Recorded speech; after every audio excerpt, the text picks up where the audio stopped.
All filmmakers need to make money somehow. If we can make 100% of our money from just doing projects we love and believe in, then you've hit the professional jackpot, and I'm happy to say I have nothing more to teach you. But if you're like most of us, you usually have to hustle in order to bring in some cash to fund your passion projects. So I wanted to take a minute and talk about some of the different ways that I know of to earn a little extra cash using your filmmaking skills. That's exactly what this video is all about. 5 potential side hustles for documentary filmmakers to think about, which I'm also going to rank in order of which ones I think will develop your skills the most. I like to weigh the pros and cons of side gigs in terms of more than just money. So yes, I'm going to look at the potential earnings, but I'm also going to give priority to the ones that I think are going to make you a better filmmaker at the same time.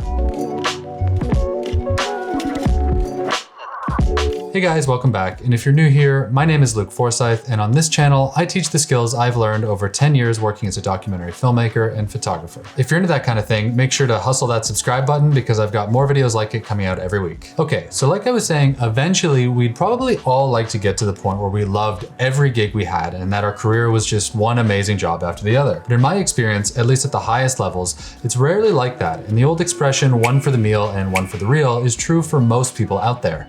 Between photos and filmmaking, I've been working at a pretty high level for over a decade, and I still take jobs I don't really want to do all the time just to buy myself the space and freedom to work on the things I'm excited about, like the feature film I directed this summer and this YouTube channel. Because the truth is that if you're totally broke all the time, you're not going to be in the headspace to do your best creative work. So figuring out how to earn a little on the side when times get tough can be a great way to take the pressure off. So let's start with one of the most popular and accessible options out there, one that anyone with a camera and an internet connection can get into, and that's stock.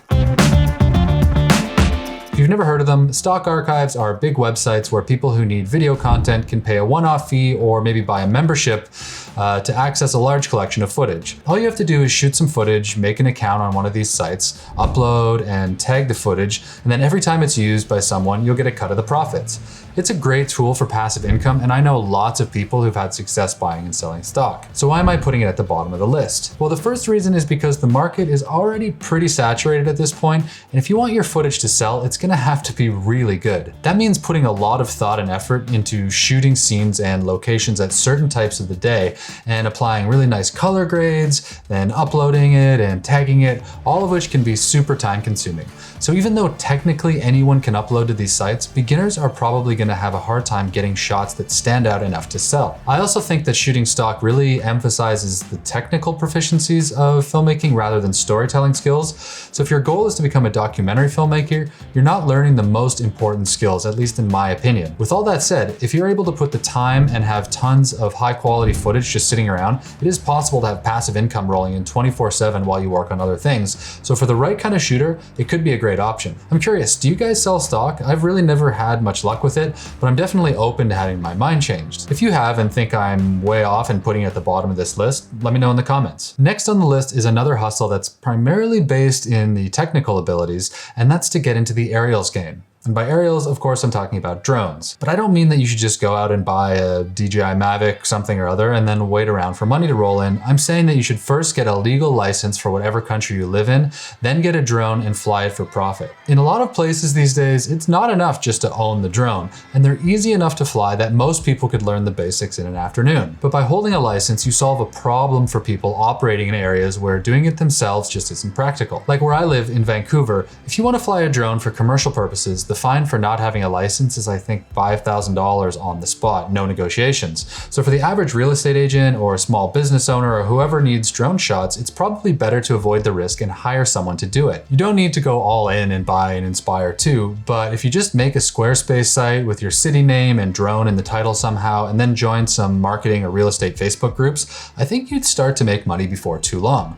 And if you get some good shots along the way, you can also add them to your stock library. Win-win. You're goddamn right.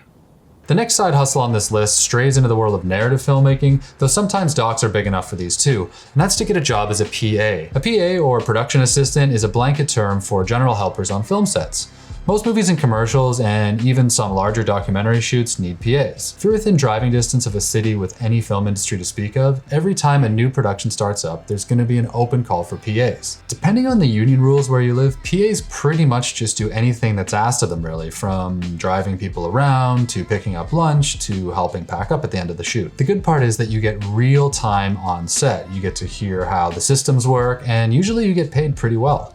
The downside is that you're interested mainly in documentary work. Most PA jobs are for narrative shoots and commercials. Not only that, but as a PA on a big set, you're probably not going to be allowed to actually use any of the tools, and the bigger the production, the less likely it is that you'll even be able to talk to the people in charge. But there can be a lot of these jobs depending on where you live. And also they tend to be for short chunks of time in a block, so you can cash up and then go and do your own stuff, while at the same time getting used to the way people talk on film crews, which can save you a lot of embarrassment down the road. PAs can get promoted to junior producers or assistant directors, and some people even stay PAs for their whole career and do really well for themselves. So if you're curious about the narrative world or live in a place with a big film industry, don't sleep on this one. The next thing on this list isn't just a ploy for me to find cheap labor, I promise. These days there's a ton of content being created every day, but not that many people who know how to make sense of it and edit into actual stories that people want to watch.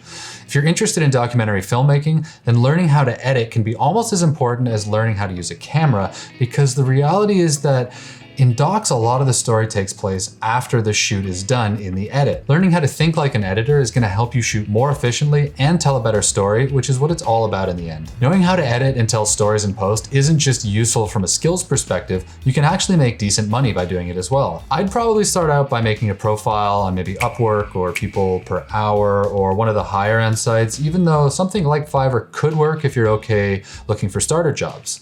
Make a nice profile, set an hourly rate that matches your skill levels, and then put a bit of thought into your job bids, and you should start to bring in some cash before too long. That's actually how I found Santiago, who's the editor for this channel. He took the time to write a really detailed and personal response to my job post, and so now I send regular work to him every month and we collaborate on all these videos.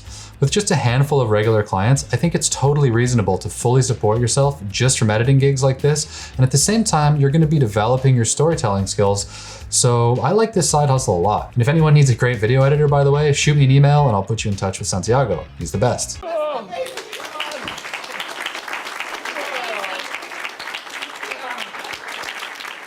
Okay, moving on to the last side hustle on this list is one that you might not be expecting, but has the potential to both earn you good money and help you practice all the fundamental technical skills you'd need to shoot documentaries. And that's weddings. Now, before people get upset in the comments, I know that getting good at weddings is an art form in itself and that you can't just do them casually because you need an extra buck. Good wedding videographers have to market themselves, network, and have tons of gear and editing capacity to work at a high level. And without investing a lot of time, you probably won't be able to book big destination weddings on your own. But what you can do is hire yourself out as a second shooter to the people who are at the top of their game, and sometimes have more weddings on their calendar than they can handle. At the higher levels, wedding videos will have more than one camera on location, and if you're a competent shooter, this could make you pretty sought after, especially in peak seasons. I'd look into this by Googling, like the top 20 wedding shooters in your area, and then doing whatever you can to get a meeting with them so that they'll keep you in mind. If you want more tips on how to network, I'll link to a free networking guide I made in the description, which is like 12 pages of step-by-step ideas and exercises to make networking less painful for filmmakers. So check it out if you're thinking of going this route. But beyond just making money, shooting weddings works most of the same skills as documentary filmmaking, just in a slightly different way. You need to shoot in a fast-paced environment you can't really control at all, usually with a huge variety of lighting conditions involving a lot of high-pressure situations, documenting moments that you can't really miss. You'll also have to sharpen your social skills, get more comfortable filming strangers, and learn all sorts of business skills like negotiating and invoicing. My photography mentor once told me that weddings were the best training for photojournalism that he knew of, apart from photojournalism itself, and in my opinion, the same thing applies to filmmaking. So there we are, 5 ideas for filmmaking side hustles. We all need to pay the bills, and like I said, it is very rare for a filmmaker to only be able to do the projects they want to do. But if you put in the time to make one of these side hustles work for yourself, you'll be able to cover your rent and develop skills so that eventually, hopefully, just maybe, you'll get to a place where you can focus on the things that you want. Until then, hustle hard and put in the work. And if you like that video, think about checking out this other one I made that's about the most useful skill filmmakers hate talking about: networking. See ya.